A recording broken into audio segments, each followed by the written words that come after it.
YouTube guitar people. Today we have a guitar that's missing things inside, which is kind of cool, and they sound different. So, in our series of FGN, Fujigen from Japan, guitars, we're looking at the Masterfield, which is now in the upper price range of the FGN product range. It's a 335 style hollow body. There's a lot of reflections going on because it's beautiful curved top in a nice, is that flame or is it a quilt? It's a subtle quilty flame, we're going to call it. Really beautiful, absolutely beautifully done. Let's look at some features. First of all, the FGN headstock, which I really like, with a little dippy thing in it, which has a little bit of a 3D, kind of fits my finger perfectly, thing in there. We have Goto SD90 SL vintage style tuners. We have the Goto GE104B and GE101A stop tail thing. We have two hand-wound Japanese Alnico 3 humbuckers. So probably, I don't know if it says Japanese. Is it FGN humbuckers? Who knows? Hand-wound Japanese. High-end shit. To volume, to tone, three-way switch. This is all very traditional. 43 millimeters here. 24.75 inch scale. It's pretty much, it's very straightforward. It's a Gibson copy. But made in Japan to higher standards, I gotta say, in terms of craftsmanship, than the Big G nowadays can do, especially in the price range of, yes, under 2,000. As far as I understand, street price for this thing is just under 2K. Inspecting this, you will not find a flaw on it, because that's what FGN stands for. FGN is the company that for years and years and years has always made the Ibanez prestige models, and every single review for years has always said these are absolutely flawless guitars. Now, they went very true to the original, which leaves a couple of things for me to be desired, which is a volute. I like, on this kind of headstock, it's angled. There isn't a lot of meat here. I would like to see a volute because we all know on the Big Gs, the headstocks break. I don't have a lot of reports on FGN headstocks breaking because, well, these guitars haven't been around as long as Big Gs. But I would like to see this modernized, or let's think, people. You know, let's see what the G did wrong and improve it. So that's something I would like to see. What's the nut material? Does it say that here? No. It's the specs I see on this website here, which is the German one, are very basic. So body and back are Canadian maple. This is African mahogany. Center block. Really? If I understand this correctly, the center block and the sides are from the same block of wood. If I do this correctly. This is acrylic paint. African mahogany neck. Indian rosewood right here, of course, with CITES papers. 22 medium frets. And the CFS fretting system, which is the circle fretting system, which means they're tiny bit moonish, moonesque, moonalicious. They're a little bit curved, which means that all the strings, no matter where on the fretboard, are running across the frets in a perfect 90-degree angle, which technically should give you better intonation. That's the idea. By the way, thank you for Michiel from Studio Chimio YouTube channel, who's switching today, to loan me his beautiful flamingo thing, because I wanted something that really clashes with this guitar. And something about, he's Belgian and Flemish and flamingos, and that there's a joke in there somewhere. I have yet to find it. 3-ply black pickguard, dot inlays. Not the biggest fan of dot inlays, but some like them, some don't. These are not just, I mean, slightly swooshy. I don't know if they're mother of pearl. I'd probably not. So, this is straightforward 3 switchy guitar. The one thing I don't like, but that's also true to the original. Why not upgrade it? Is having what this. I think that's just, come on. That belongs in the side. Actually, it belongs in here so that I can stick this like this. You know? I don't... Why stay so true to the original when you guys in Japan really know how to innovate? So, come on. Innovate. Make this a guitar with a couple of little tweaks that make it truly FGN. That, to me, is way too old school. So, but we're looking at sounds, of course. And we're gonna start with the Tone King Sky King. All on clean. Oh, something I have to point out. Do you see the fret ends? They have been hand rounded. How nice is that? That is something that I've seen on 3 different brands so far. Hand rounded fret ends. I've seen this on my tuba rooming guitars in the back. Different price range. I've seen this on Ruo Kongas, whatever, from Finland. They're in the like 5, 6, 7,000 price range.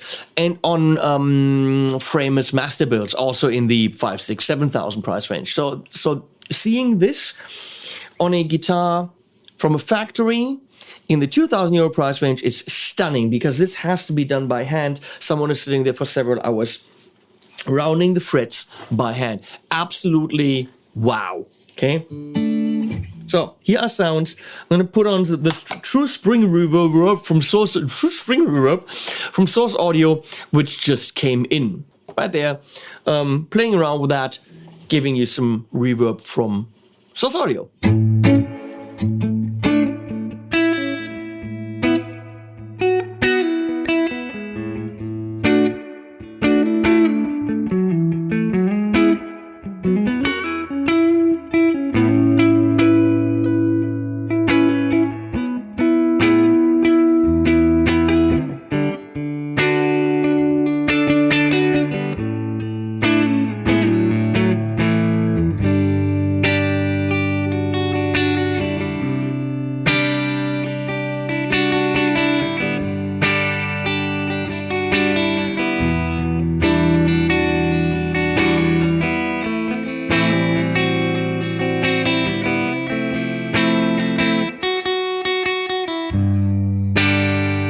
Was a flat 9 for the F there, if you were counting. Beautiful strum sounds, open.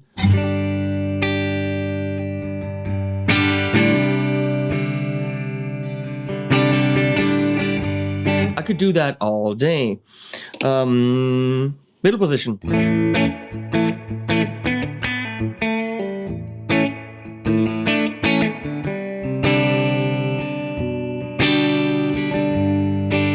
And the back.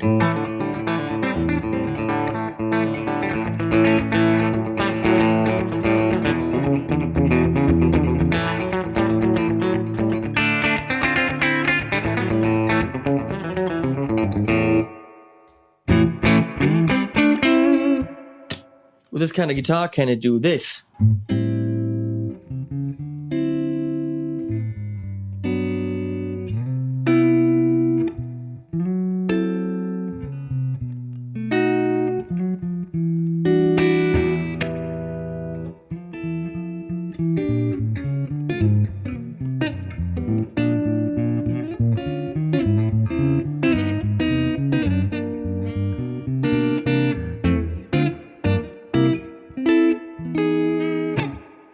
Yes, it can.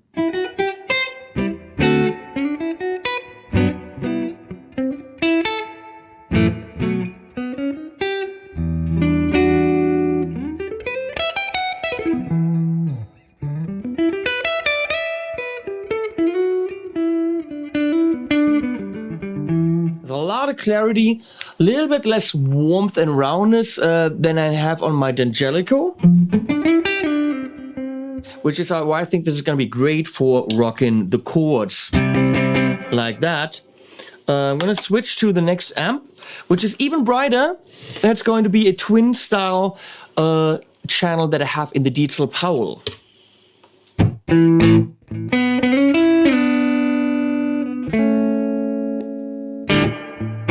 again with the true spring reverb from Source Audio.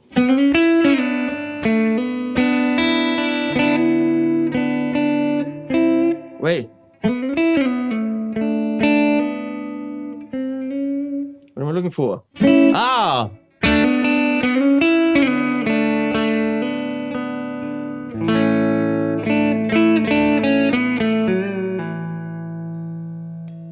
Let's round it off.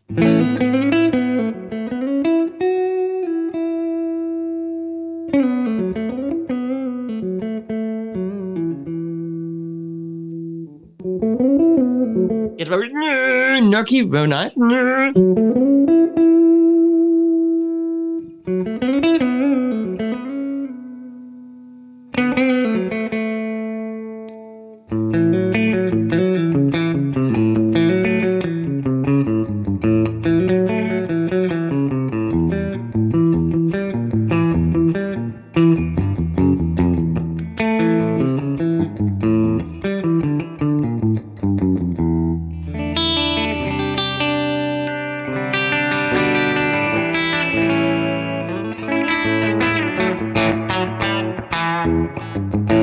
So we move on to the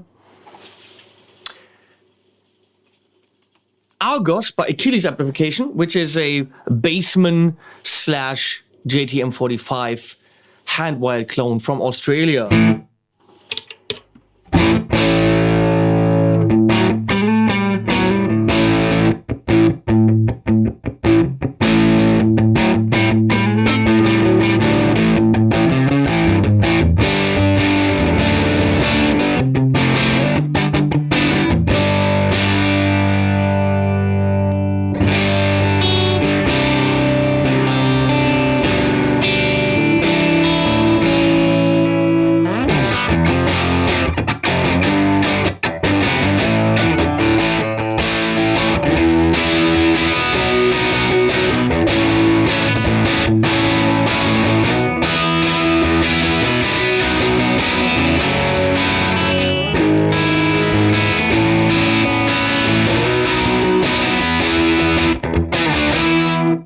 Nice.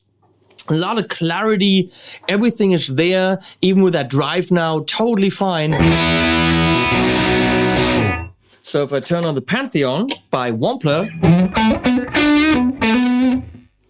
let's see if that worked with the spring.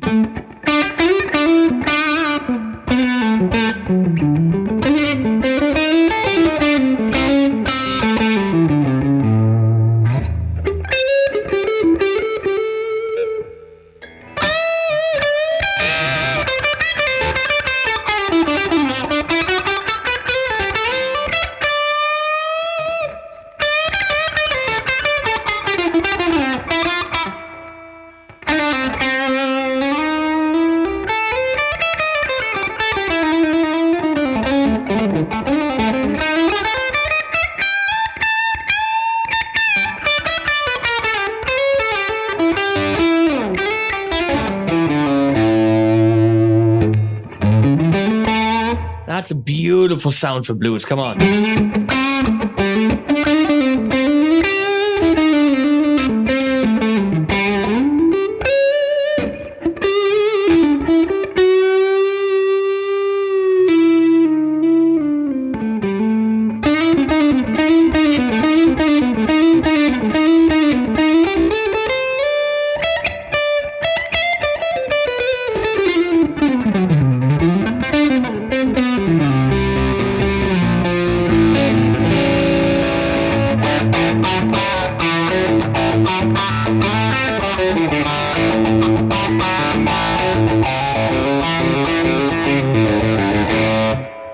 That is very rock and rolly.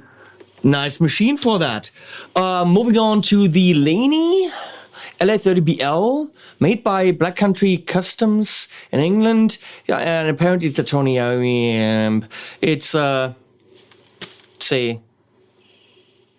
non-master volume thing. It's right next to the greenish Sky King by Tone King, above the Joyo, if you can see that.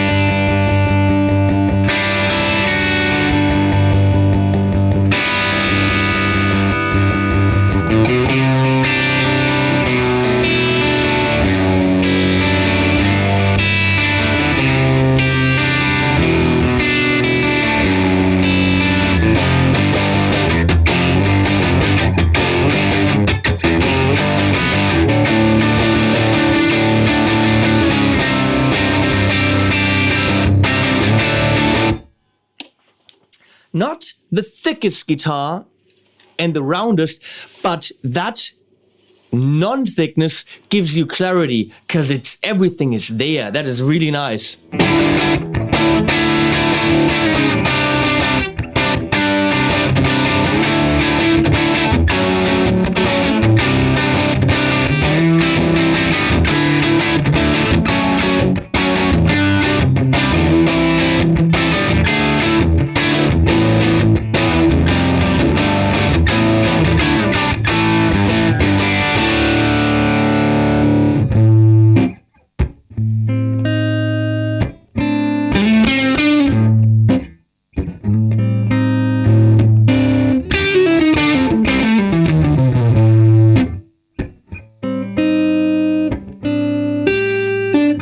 I'm having fun. Nice. Well, some more gain we get in the Friedman Smallbox.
I'm having fun.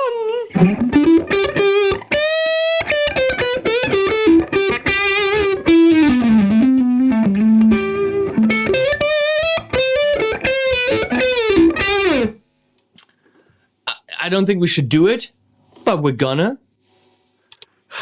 Revv 100p. It's wrong to do that. It really is.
I'm amazed that it actually does that extremely well. I would never thought I'd meddle on this thing, but the clarity it has is pretty damn phenomenal.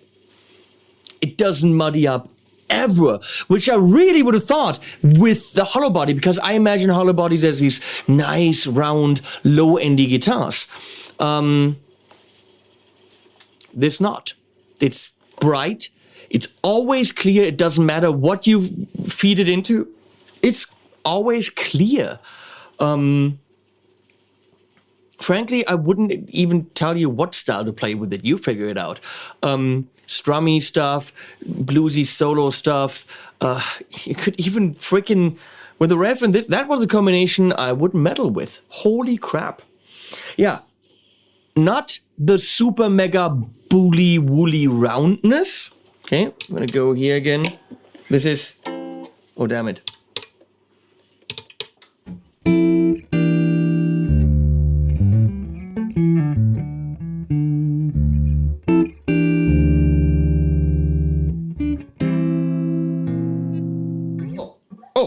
That's why.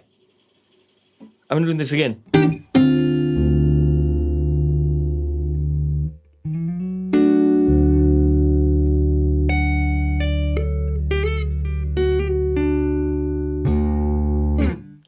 Clarity. The one thing I can tell you about Gibson and these types of guitars, or in general Gibson guitars, they will always feel like a Gibson. They have some kind of, it's not quite finished feel. Oh, they really should have done more to the paint. Or it might feel a little bit old, or just, they have something that if you're looking for that, you're probably not going to find in an FGN. I'm not looking for that. I'm looking for craftsmanship. I'm looking for quality. I'm looking for no faults. I'm looking for centered side dots, which we're going to go with, okay. I'm looking for a company that does everything they can to give me flawless instruments that will do the job. Beautiful fret ends. Oh my God, it's fun to play. I get the sounds I want. I get a case with it. Yes, this comes in a case. It should at that price point. I'm not a fan of red, but that absolutely works for me. The only thing I don't like is this. That should be on the side, but again, they just went with how these guitars usually look.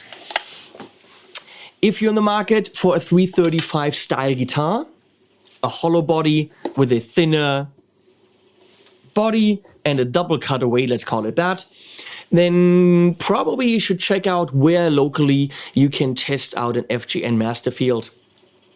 Semi-HP, I think that's what it's called. Just see if you can get your hands on one. Maybe order one at a store where you can send it back. And at least give it a whirl. Because for the price, it's a pretty damn nice guitar. And I know that the Big G will...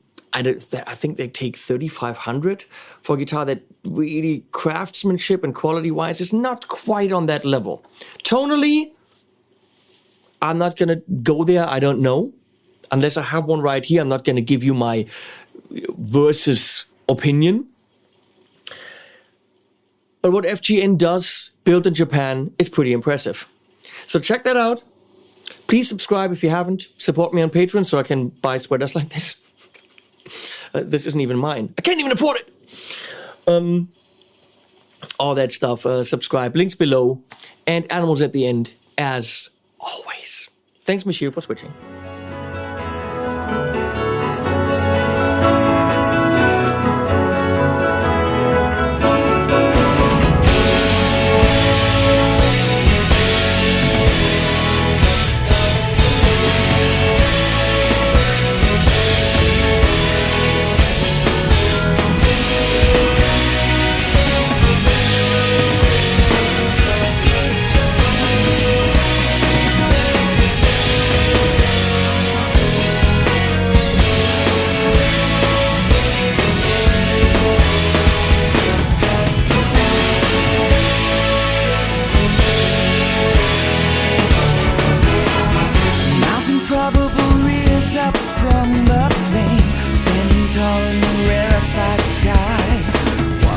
Crawled